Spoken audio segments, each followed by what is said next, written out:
Hello everyone and welcome back to IMO Reviews. Today we are discussing Enola Holmes 2, directed by Harry Bradbeer and starring Millie Bobby Brown, Henry Cavil, David Thewlis and Adil Akhtar. Sherlock Holmes' little sister is back with another suspicious case to solve. But before we go any further, you know what to do by now. Hit that like button, hit that subscribe button if you haven't already, because it makes all the difference to this channel, and we really do thank you if you do. So getting into what I liked about Enola Holmes 2 is that I thought the set design was really good, and I really enjoyed the costumes as well. I thought it had a very bright and warm colour scheme to it, and it's very nicely done. It did add a lot of charm and character to the movie. I thought the performances all round were really good, but of course Millie Bobby Brown absolutely steals the show. I feel like she had the character down to a T in this one, but what's more impressive is that she felt so natural and comfortable as a lead actor carrying a movie. There are scenes in this movie where she is having to do back and forth rallying with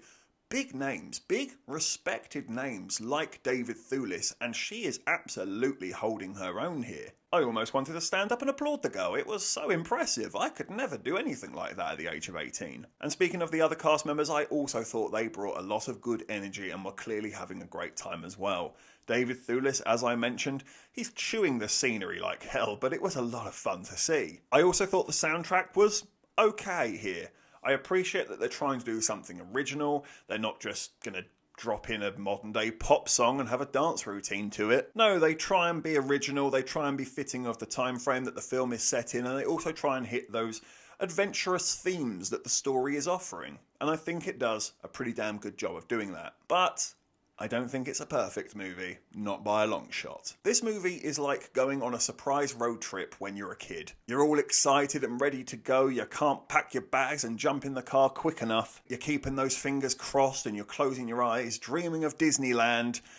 But as you go up the M25, you're slowly starting to realise that it's not Disneyland you're going to. You're going to spend the weekend in Bradford. And then you start to wonder, how painful would it be for me to jump out of a moving vehicle? Yeah, despite this movie having the best of intentions and a really good energy to be adventurous and let's go and have some fun, sadly the movie just forgets to have fun along the way. I just got really bored with this one, if I'm being brutally honest. I didn't find the case compelling at all. I didn't really see the need to play along. Some of the clues are so easy that you will get what that clue means the second it shows itself to you. That's not a compelling mystery, that's just bad writing. And this movie just doesn't build upon the first one at all. In fact, the first one might as well have not happened. The characters are in the exact same position they were in at the start of the last movie.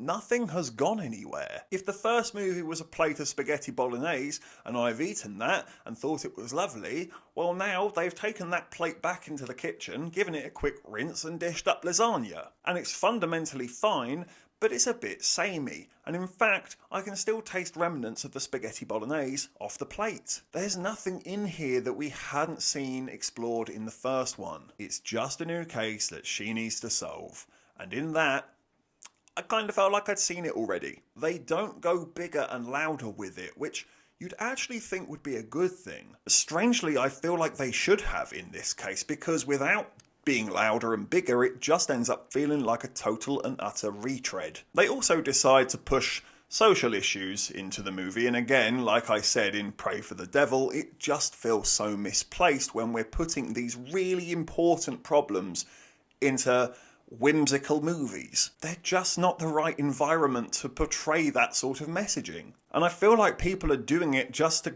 basically virtue signal and say, aren't we great for recognising that? And unfortunately, Enola Holmes 2 falls into the same trap. It's just that here, they're so heavy-handed with the messaging. In fact, it becomes disingenuous of them and harmful, in fact.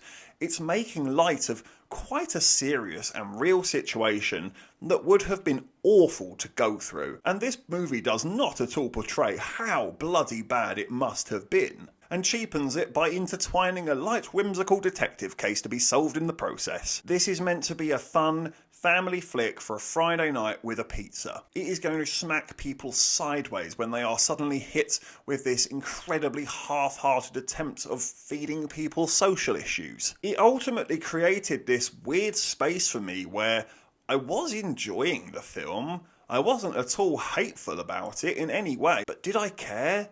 Was I invested? No.